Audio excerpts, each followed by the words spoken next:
Hi, my name is Marisa Rheem, and I am a contemporary figurative artist based out of Oakland. I have a studio at Jackknife Studios in Jack London Square. I'm not sure if you're familiar with the area. It's a really historic district.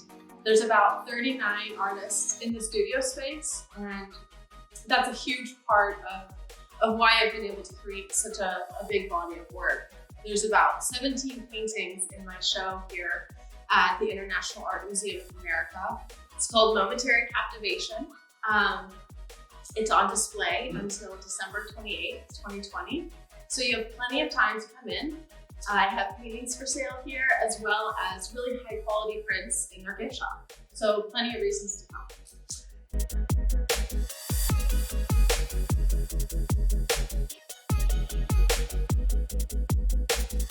That's a really interesting question. So it kind of started in college, my freshman year. I sort of tripped and fell into painting. I actually spent most of my life doing musical theater. And after one semester as a musical theater major, I came to the realization that that's not something I wanted to do for the rest of my life. And at that time, that's all I knew. All I knew is I didn't want to do theater. And I didn't know what I wanted to do. So I literally picked the easiest major I could think of, which was painting. I was like, all right, let's get college over with. Let's just pick an easy major because I've always hated school. And then lo and behold, I fell in love with it. I absolutely fell in love with painting. And I've never been able to stop since. So then I became, a painting major, Bachelor of Fine Arts. Ended up graduating from the Institute of American Indian Arts in Santa Fe, New Mexico, to federally funded Art Institute, state-of-the-art facilities, just an incredible education that I got.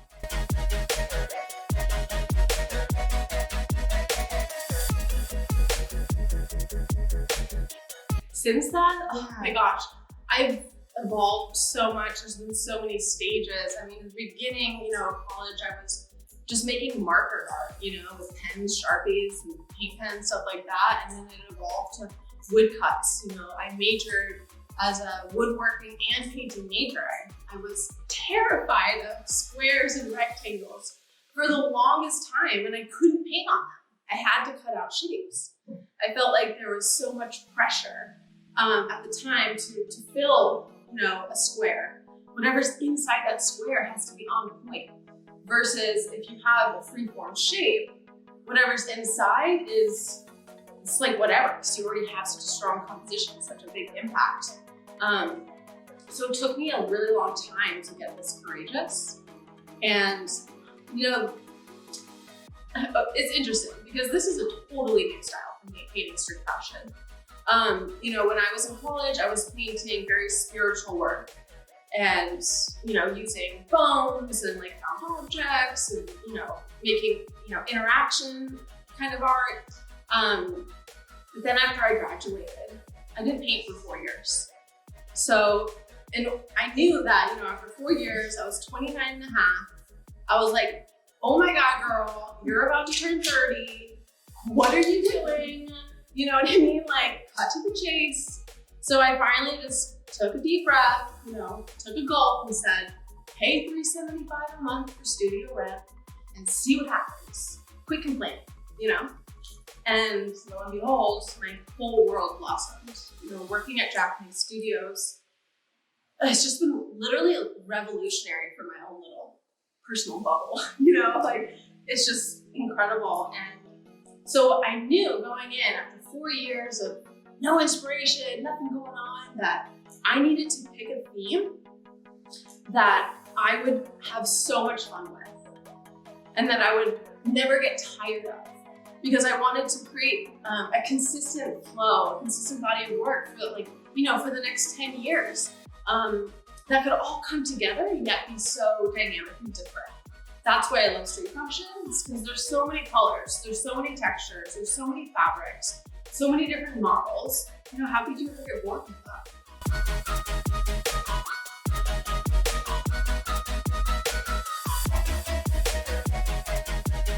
No, that's what's so interesting. It's like, so I'm actually quite conflicted with this. I hold two stories, In one hand, fashion is so important. I mean, it's a critical way for people to express themselves. And, imagine if I showed up in my pajamas today, I would obviously feel, not as confident in this interview, or, just not feel as good about myself. And so clothes, they have such an essential role in how we feel about ourselves and how we present ourselves to the world. On the other hand, I feel like there is a lot of weight on appearance and looking great. And I truly don't feel that's important. I wear really lame clothes all of the time. I shower 3 times a week. Like, I really don't care about what I look like most of the time. I joke with my boyfriend, we're walking down the street, and I'm joking, man, I bet these people are thinking, oh, what a nice gentleman taking this homeless woman out for lunch. You know what I mean? So there's both. Fashion's amazing, but I also don't think it's that important sometimes.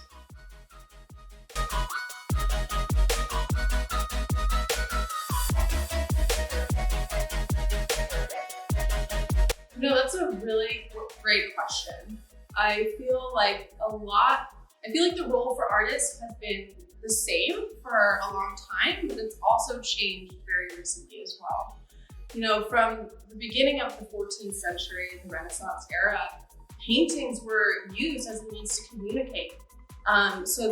Paintings told stories. They told, political stories, religious stories. They spread news because most of the population at that time was illiterate. So our role as artists from the beginning of time, I feel like, has really been to be truth seekers and to be truth tellers. And that's a huge umbrella. That can cover so many things. And I think the truth applies differently to each individual. And so I just really think artists today, we have such an incredible power to exemplify to the world what it truly means to live out your authentic self. Fearlessly or fearfully, for that matter, but it takes a lot of courage to say, I'm going to shed all societal expectations. I'm going to take this huge risk. People may love me or they may hate me, but this is what I need to do. And I'm dropping everything to do it. And I think most of the population doesn't have that capacity, doesn't really have, either the possibility, because not everybody gets to choose what they want to do. Most people have to work because they need money to support their lives and their family. And so I'm really privileged to be able to say, well, actually, I'm very privileged, so just put a period at the end of that. But the whole thing with COVID has allowed me to stay at home and to just say, I'm going to be a painter. I'm not going to work. I'm just going to paint, consecutive days for the rest of the year because, I was furloughed. It's not necessarily like I made the choice to live off of whatever. I'm living off of unemployment right now, but I'm also feeling like I'm really fulfilling a lot. Like, I feel like I'm living the life. I'm pretending that I'm already a self-sufficient artist because I'm not working my 9 to 5. It's all an illusion. Unfortunately, a lot has changed since the pandemic, and it will continue to change in the future. One thing that's happened is that because galleries and museums, and I'm not putting the International Art Museum of America in this box because they're super amazing and different, but I've noticed that a lot of galleries and museums are having to put out a lot more content for their clients and for their viewers. So typically a gallery will exhibit one artist a month or a month and a half or whatever, and they will spend that entire time promoting that artist, sharing about that artist, telling the world about who they are, what their process is, going to their studio, and just spending a lot of time focusing and embracing, celebrating one artist. But now what's happening is that, these places are hungry for content, that they're now promoting multiple artists at one time. And I feel like, that's great for all these artists who are getting a shout out, but it's really not drawing people in. And that's the role of galleries and museums, is to draw people in multiple ways. And without people showing up, I know that they can't, but they're getting this visual satisfaction, which I think is detrimental to the gallery and museum world. Because now we're forced to put on these virtual exhibits. We're forced to share all of the images of these exhibitions instead of flirting and giving you one image to draw you into the gallery. We now have to show you the whole thing. And so I think that's stopping a large amount of people from actually wanting to come in. Yeah, because I've worked in galleries for 6 years, and so I'm familiar with the way that the industry has usually run. And I'm noticing now from an outsider perspective, because I'm not currently employed, that a lot is changing. A lot.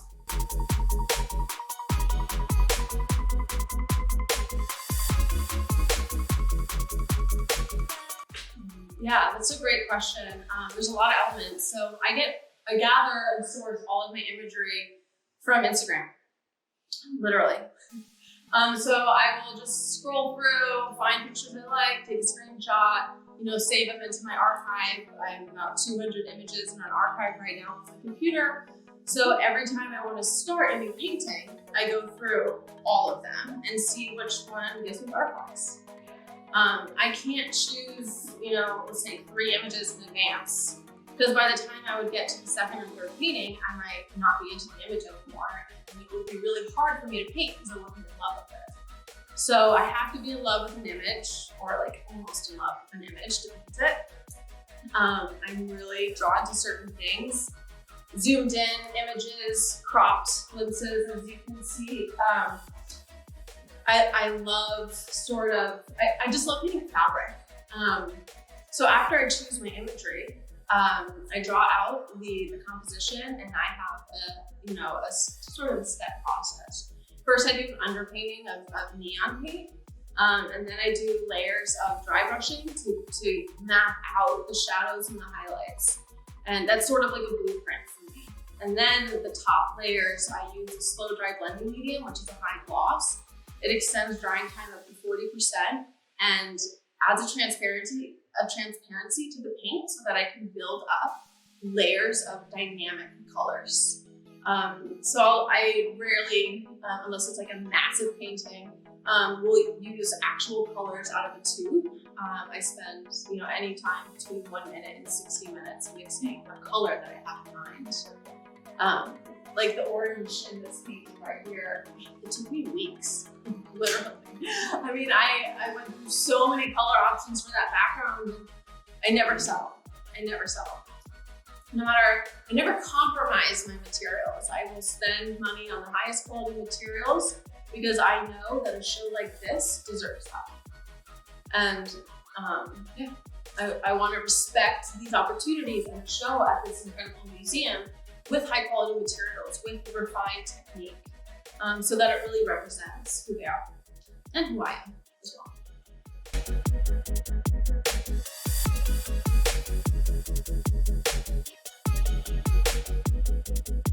Yeah, that's a really great question.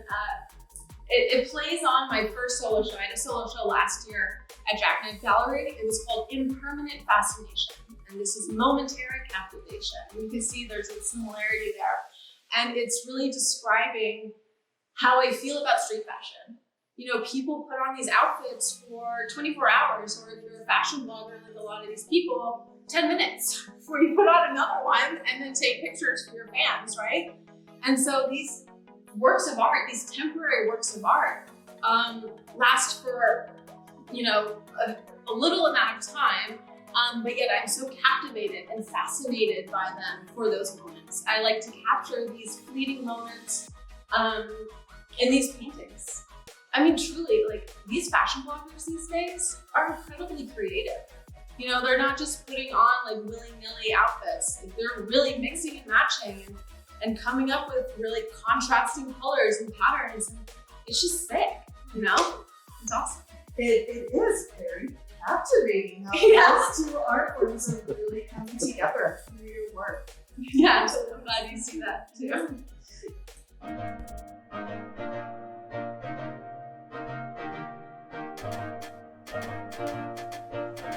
So, I want to talk to you guys about these 2 paintings. This is the size that I started in when I first started painting 2 years ago, I was working really small. And then I grew and evolved to working this big. And this is what I want for myself for the future. This is 60 inches by 40 inches, and this is 16 inches by 12 inches. I'm gradually working bigger and bigger and bigger. One day I want to be able to paint like a 72 by 72 inch painting. How incredible would that be?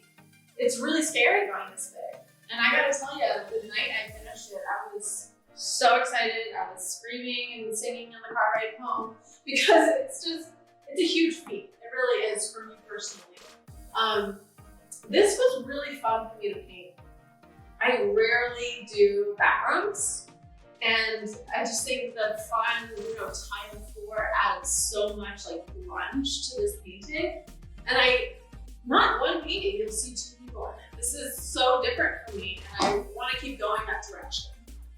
More like interactive scenes and stuff like that, but you still get the very flat, graphic shapes. And again, with my color choices, you see, similarities in the skin tones and the backgrounds, and I love how it brings the softness to it.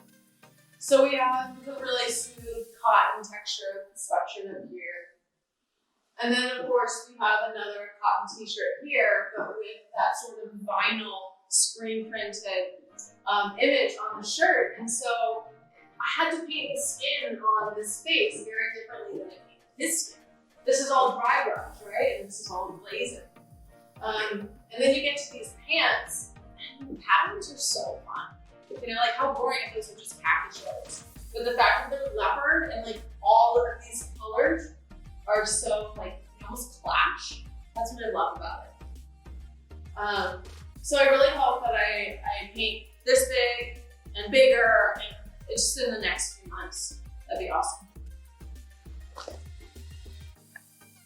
This is one of my favorite paintings. It's called A Lowkey Kind of Day. And this is an example of a white study. I really enjoy challenging myself with mixing different shades of white. I didn't want to just use titanium white right out of the tube and then paint the whole painting like that because how boring. And also I would learn absolutely nothing. So the stripes in this guest shirt are a violet white. The wall back here, the city wall, is a yellow tone white. The hat up here is a pretty solid white, but it has like this cerulean blue undertone to it. And then of course we have the grays that fall nicely back with the soft whites. And then of course, the white colors in relationship with the coolness of the guest color and the green against the warmth of his skin tone just makes such like a well-rounded and like luscious painting. The colors just work so well together. And I get really happy when I make a painting that I'm like, yes, those colors are great, And again, with playing with texture, we really get the shine and the hardness from, this chain link and padlock necklace. And you really get the sharp edge of the knife and the razor blade necklace here. You get the fuzz and the fluff from this fuzzy bucket hat. And it was fun to make. It was. So this painting right here is a yellow study. Just like I have other studies in the show, white studies, dark studies. This was a really challenging piece for me because it's monochromatic. The title is Puff Puff Passing By, because obviously, he's wearing this really warm puffy jacket, walking down the city street. And he clearly looks like he's walking by you. And I love the action shot to it. He's almost like, what did you say? So this painting was really challenging for me. I love the way it turned out. I think it's a really strong piece, but the process of making it was grueling. He and I were not getting along for a very long time. I wanted to burn it. I wanted to abandon it and jump ship. But I feel like the way that we paint is reflective of how we react to life. So I really thought about it. I said, okay, what would you get out of abandoning this? Just the sense of failure, basically. So I knew that I needed to push myself through it. I needed to fight the challenge. And, you know, no matter how many times I sat in front of it, crying, just being like, you're not working. I pulled through, he pulled through. I mixed so many different shades of yellow. I think that was what was really hard for me, is making a monochromatic painting using a primary color, because it's too easy to be able to squeeze out lemon yellow or squeeze out cadmium yellow medium or primary yellow and just use those yellows straight out of the tube. But I actually spent a very long time mixing my yellows to create unique colors. And I built up layers of green and red shadows underneath the yellow. So that's what really gives this like push-pull of the top. And yeah, that's that one. Here we have I'll Pick You Up on Friday. I feel like that's really a vibe he's giving, you know, opening his shirt with sunglasses. I love the different types of energy or attitude I get from paintings, like this, and her right here. This is called The Ritzy Life on aisle 6, laying on the Ritz crackers in the background. I loved this photograph. Loved it. Sometimes I change colors in my paintings because I want to build better color relationships that would, you know, make the painting much more successful in the end. But I didn't change any colors in this one because I just absolutely fell in love with all of the pastel colors and the checkered shirt working together. One thing that actually connects these two is the fact that I didn't use name brands or icons. Lots of times I'll use logos like Von Dutch or Adidas or Guess or Supreme, Kappa, you know, the major name brands that we all love and wear all the time. But sometimes I like to keep it a little quieter. And it's not necessarily deliberate, it's just because I love photography. And I don't want to limit myself to just text, right? These guys, they just work really well together. I love painting them together with these deep reds. This was a red study. And so the Ritz crackers in the background are a nice orange red. The jacket is a magenta red. And, you know, that's how I work through, you know, this monochromatic painting essentially. Yeah, these are my smaller guys, and I loved working small at the time because that's what made me feel comfortable, but now I'm working bigger and I really love that. So this one and this one here are two of my favorite paintings. This is called Gucci Gucci Goo, and this is Gucci Gucci Goo too. You know, Gucci Gucci Goo. So this is a very challenging painting for me, and I think it's a great example of how I play with texture. So this sweater, it took me 15 hours, just the yellow parts. And that's a really long time. Sometimes I start things and I tell myself, man, what did you get yourself into? You know? And so I love creating texture because a lot of times I'm painting a texture for the first time. Like this is the first time I painted wool. And I really have to experiment with these things and, you know, practice, take risks on like, you know, other canvases so that I don't mess up the one I'm working on.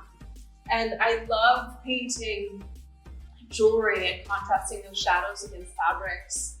And these nice, luscious, like sweater folds are just so fun to look at. And I build them up with a lot of medium, so you actually do feel like the ribs of the sweater, and you sort of get the sense that it's a little velvety, or at least I hope you do. And you know, go on my website and really check out the details on this painting. Highly recommend, because these chains have so much detail. It's a huge part of my work, is really getting in there and making sure that all the little things are really on point and precise.